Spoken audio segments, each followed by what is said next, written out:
bienvenido. Gracias, muy amable. Sí. ¿Cómo estás? ¿Por qué de golpe aparecen con semejante atentado? Bueno, lo que pasa es que no aparece de golpe. Muchos atentados fallidos. Los atentados fallidos aparecen en la página 10 de los diarios, ¿no? Detienen a tal, desbaratan tal. Y de esos 10 o 20 que se preparan, uno anda. Y bueno, llega acá, obviamente marcado, como decía acá el colega, por un Putin que necesita que todo se focalice en Ucrania, en su alfa y su omega.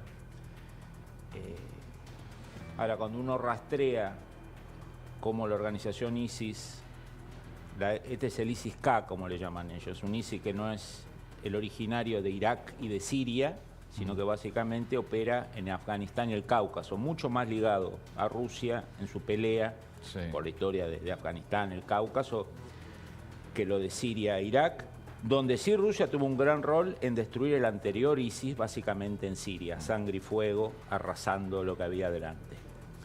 Por lo tanto, el uso de la página oficial del ISIS por parte de ellos a los pocos minutos del ataque, los videos con webcam de ellos, donde muestran el ataque.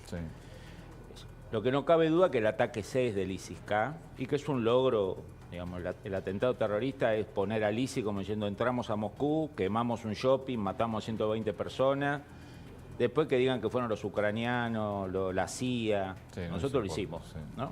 Es un golpe al ego importante. Lo que no queda claro es lo que viene después. O sea, vos sos una organización terrorista y te escapás, haces 400 kilómetros en auto, en autopista, hacia la frontera más caliente de Rusia, que es la frontera Ucrania-Rusia, sería poco probable. O te quedás en zona escondido porque te preparaste durante meses para un ataque así y tomás refugio, esparcís como las células terroristas de los 70 de la Argentina, hacían su cometido y se desintegraban y cada uno tenía su escondite, o te vas hacia la zona del Cáucaso, que te queda igual de lejos que irte hasta Ucrania, donde tenés supuestamente un sostén logístico mucho más fuerte. Entonces, nunca sabremos si los terroristas que están detenidos en estos días son los que lo hicieron. Ese es el tema de cuando... Es el modelo ruso, ni bueno ni malo, es diferente. Agarra a la persona, lo lleva a tribunales sin una oreja, digamos. Para Occidente es muy chocante, para la tradición rusa o soviética, bueno, es algo estándar. Para el modelo argentino es no encontrar a nadie. No, y además es algo que tenemos que entender, porque a veces en la política internacional se habló mucho de Guantánamo, de las torturas, de que como Occidente hace tal cosa, y muchas organizaciones de Occidente, especialmente de izquierda, que paradójicamente apoyan a alguien que es de ultraderecha como Putin, religioso, homofóbico. Si uno mira las organizaciones de derechos humanos occidentales, incluyendo las de nuestra región, hay un total silencio, digamos, ¿no? Imagínense si la policía francesa, británica, inglesa, argentina mostrara a un tipo sin oreja, digamos, ¿no? Que le cortan la oreja y se la hacen comer. Entonces, digo, esto es también interesante. Quisieron mostrar que los habían torturado, digamos. Prácticamente lo quisieron mostrar. Bueno, el marketing fue, mirá lo que pasa cuando vos atacás Rusia. Sin entrar en si está bien o está mal. Digo, importante cómo Rusia hoy tiene un soft power, un poder de influencia fuerte sobre ciertos sectores occidentales. En el sentido de que hay disculpas. Igual te penetra el terrorismo y te vuela un... Obviamente, digamos, el logro comunicacional del ISIS-K es inmenso. Entramos a Moscú, entramos a un shopping, matamos a 130 personas o más, quemamos el shopping y después nos fuimos, porque esta gente no entró y se inmoló con un cinturón. Lo detuvieron, y cerró las puertas como hicieron los chechenos en el 2002. Y después la policía rusa metió el gas sarín y bueno, mató a la mitad de los rehenes y a los terroristas. Acá entramos, salimos, lo matamos en el centro y después nos fuimos. Y nos agarraron a 400 kilómetros en la ruta. Yo no sé si yo fuera jefe de propaganda ruso, si haría marketing de que agarré a las personas a 400 kilómetros. Quiere decir que salieron de Moscú, fueron por la ruta y los agarraron como si nosotros agarráramos un tipo que destruye acá un shopping en Buenos Aires, lo agarráramos en Mar del Plata, digamos. O sea, atravesó supuestamente muchos cinturones, ¿no? Bueno, contaba y hablamos con Darío, Estados Unidos había avisado en marzo, a principios de marzo, que podía haber un atentado. Francia ahora eleva su nivel de seguridad. ¿Y Argentina? Bueno, Argentina está, primero que todo, que tuvimos 20 años de un gobierno donde no se podía hablar de terrorismo, ¿no? Pues la Argentina o de algunos argentinos que tienen el trauma de que hay ciertas palabras que tienen solo una época, ¿no? Terrorismo es 70s, o 76, o 83, o 69, 83. Entonces, primero que todo, toda estrategia contra el terrorismo requiere una toma de conciencia de los decisores y saber que no todo es igual, digamos, ¿no? Ni para mejor ni para peor. Entonces, y esta idea que también que el terrorismo solo es el de Irán de los 90, ¿no? Tenemos estas cosas fijas. Si hablamos de terrorismo, es de los 70. No hablemos de terrorismo porque si no estigmatizamos a los terroristas del argentino de los 70. Otros que le dan importancia al terrorismo, pero solo miran a Irán. Esta idea que Irán es el maestro del terrorismo. Irán es el maestro del terrorismo, financia a Hezbollah, financió los atentados acá, apoya a Hamas, pero también, digamos, hay otro tipo de terrorismo anti-iraní. Bueno, como por ejemplo los talibanes K, ¿no? Perdón, y este grupo hizo un ataque en Irán que dejó más de casi 100 muertos hace un par de meses. Por eso digo, los talibanes K son enemigos. ¿Por qué salieron a solidarizarse con Rusia, Hamas y los talibanes? Porque los ISIS-K se matan todos los días con los talibanes en Afganistán. Digamos, y Hamas es enemigo, digamos, ISIS del Levante, como le dicen ellos, ha tratado de matar miembros de Hamas. Pero hay una guerra interna entre sunis y shiis. Pero yo cuando te pregunto, ¿y Argentina puede ser hoy un objetivo? Porque la verdad que...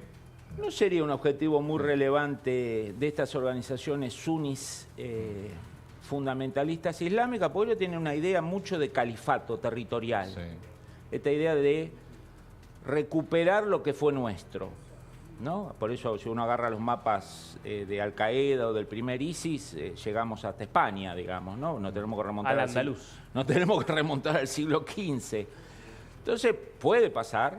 De hecho, cuando se produjo el ataque, la invasión de Estados Unidos a Afganistán en el 2001, hay una famosa foto que centra un búnker de uno de los jefes de Al Qaeda en Afganistán, que era una especie de santuario de Al Qaeda, y había un póster de las cataratas del Iguazú, ¿no? Esta idea de que este hombre o alguien de la organización había hecho una pasantía cerca de la Triple Frontera. Digo, en América Latina... Tenés la Triple Frontera, tenés Bolivia con un acuerdo... Bueno, ahí vamos, claro. Ahí vamos. Cuidado con la idea de quedarnos... La Triple Frontera fue el punto caliente de los dos atentados terroristas del 92 y del 94 acá. Fue la base logística. Ahora, los terroristas y las organizaciones que financia Irán no son tontas, son dinámicas. Entonces tiempo después empezaron a operar más en Iquique.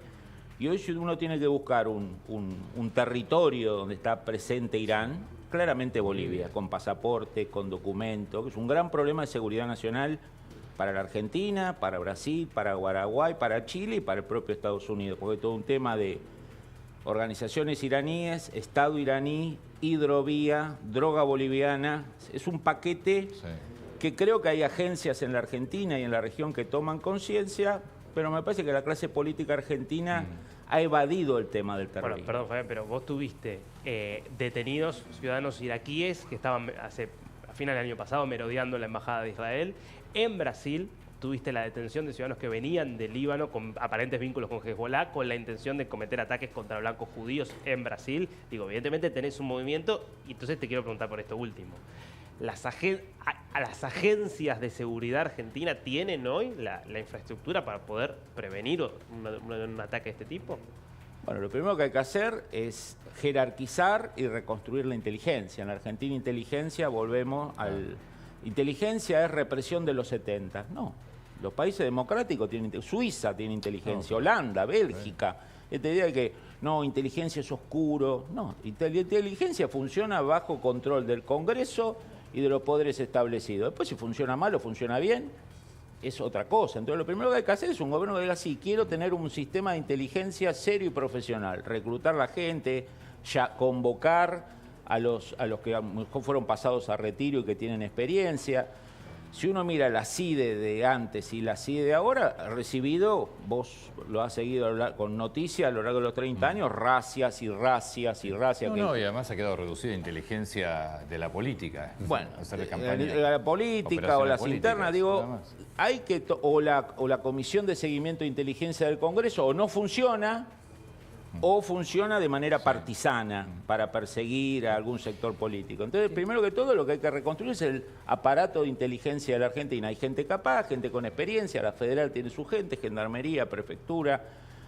Hay que reconstruir CIDE en gran medida, digamos, frente a estas actividades, sean iraníes, sunitas, pseudo-mapuches, extremistas de izquierda, lo que sea, o de derecha.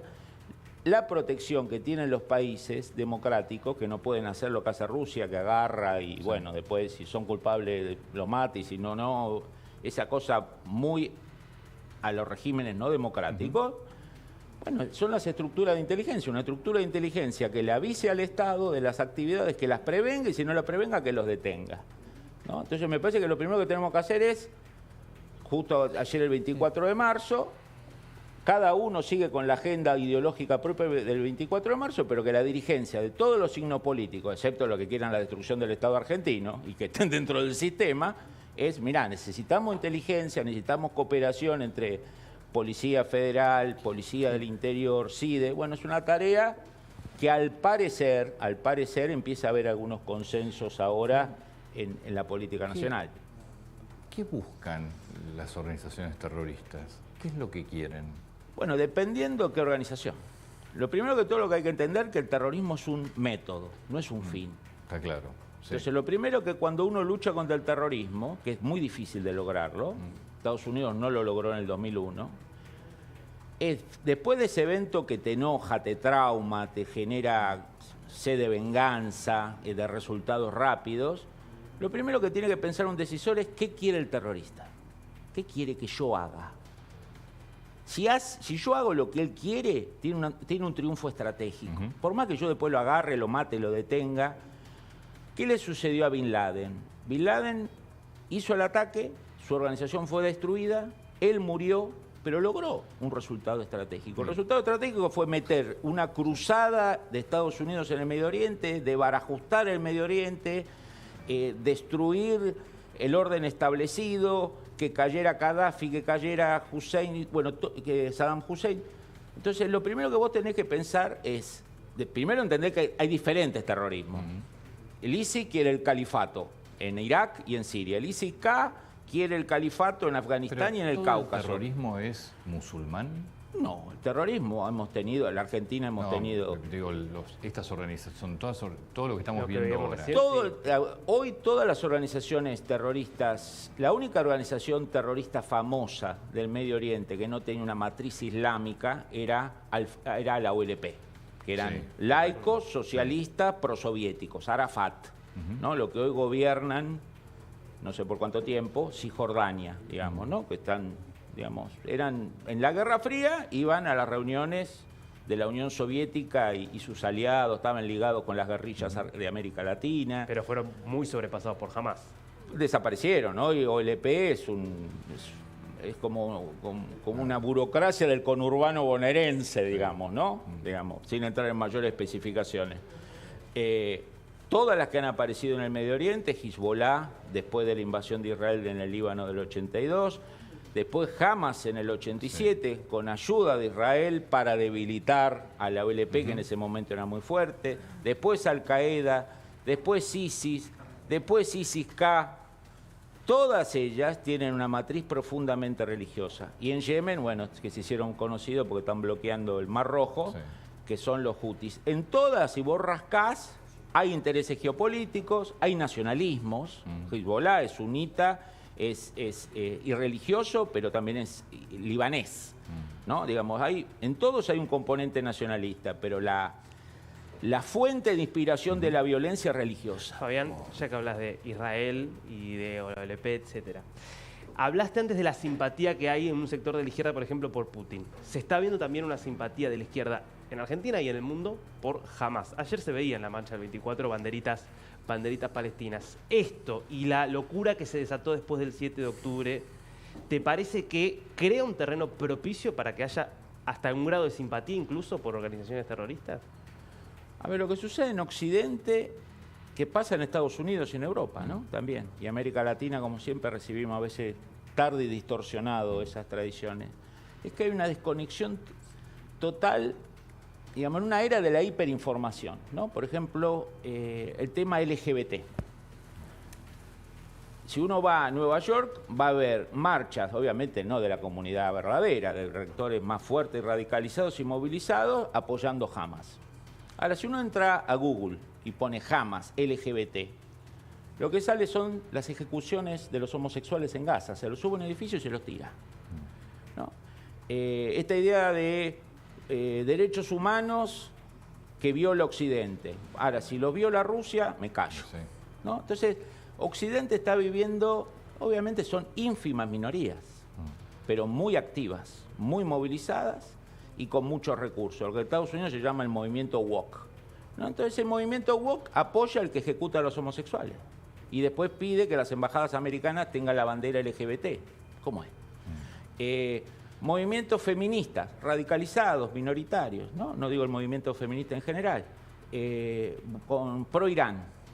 ¿Cómo le va a las mujeres iraníes? O sea, el Occidente está frente a minorías intensas, altamente ideologizadas, altamente desinformadas, que una de las cosas que uno concluye es que cuando uno ve esos movimientos, uno piensa la prioridad es esa, pero en realidad la prioridad es ideológica.